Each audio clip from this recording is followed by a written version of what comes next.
Hi, this is the voice of Heidie Calero in another fascinating economic capsule on the Puerto Rico economy. Today, we are going to talk about an interesting initiative because amidst this sound of different voices, amid the terrible disaster we've had in the primaries in Puerto Rico, amid the COVID pandemic, among the disasters that we've had in government administration, there must be a pathway towards new initiatives that will evolve into opportunities to really create again the pathway to economic growth and economic development in this economy. So we are going to talk today, especially because in November, as well as in the States, we are going to have elections, general elections in Puerto Rico, to elect those people who want to serve, not to be served, but who want to serve Puerto Rico. And I am really calling for those people to really who want to be elected to know what they are doing. This is no time to elect people who come to government to learn. We are past, we are beyond that. COVID-19 really highlighted the crisis in which we are right now, and we don't need another learning curve. We need action right now. So for this reason, I'm going to talk to you about an initiative that was presented in the news on August 11, 2020, and it's entitled the New York Jobs CEO Council. It's a private initiative with 27 CEOs of excellent companies of great prestige and really importance, not only from the finance sector, from insurance, from health, from telecommunications, from newspapers, from different areas, Verizon, telecommunications. Let me show you in this list all these 27 CEOs that have initially signed up for the New York Jobs CEO Council, which are oriented to the city of New York. That includes JP Morgan Chase, Ernst & Young, IBM, MasterCard, Citi, New York Times, Bank of America. We have Montefiore Medicine. We have the Mount Sinai Health System. We have the Kettering Cancer Research Center. We have Amazon. We have Con Edison. We have Wells Fargo. Really, a cornucopia of excellent CEOs of excellent companies that are willing to share their capital, resources, human resources, above all models of best practices, because they want to generate their goal. Their mission is, as I show you in this table, is to collectively hire and train 100,000 jobs, people who are in underserved communities right now in New York over the next 10 years. And out of those 100,000, to generate the opportunities for 25,000 students who are in CUNY University in the city of New York.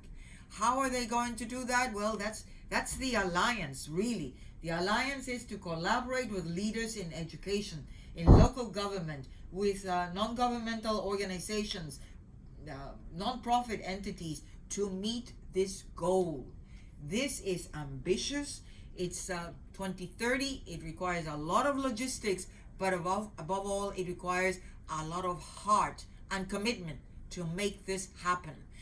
The COVID-19 pandemic has highlighted how all these underserved communities, especially in the city of New York, people of color, the Latinos, the Asian immigrants, or the American Asians who have been born in the States, but who are now bound by all these underserved communities, and that are eager to really have the chance of a lifetime to become part of that American dream and part of that middle income class. This initiative can make that possible, even if it's just a grain of salt. It's an ambitious goal, but imagine it can really catch fire if only we provide this opportunity for all these young people who are willing to really have a go at a career pathway in jobs that really are real work, They are in demand right now in the short and medium term. And these companies, these CEOs, know what businesses need. They are willing to train apprenticeships, but apprenticeships not only to have people with minimum wage, that is not the objective. On the contrary, is to have them grow in a career pathway with education in universities that can really provide them with the skills that they need so that they can participate in this evolving labor market that COVID-19 has transformed. Normalcy is not going to return to the way it was in the past. It's a new world. And the sooner we realize that, and I think these CEOs with this initiative have realized that, and the city of New York, the governor of New York, and the mayor of New York have embraced it deeply, and CUNY has taken the challenge. Can you imagine if Puerto Rico were to have such an initiative?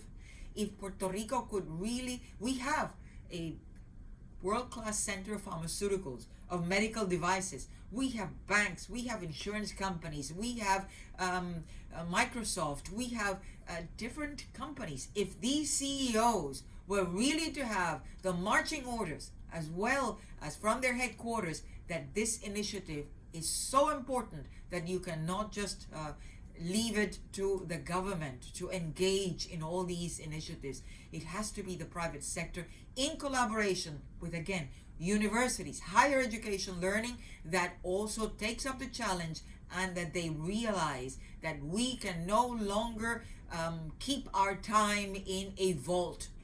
Time continues to pass on. We cannot, it's like water going through our fingers. It will just slip away, and meantime we have generations of young people in underserved communities in Puerto Rico that are eager to take up the challenge. It's a great opportunity for the private sector to really use this initiative.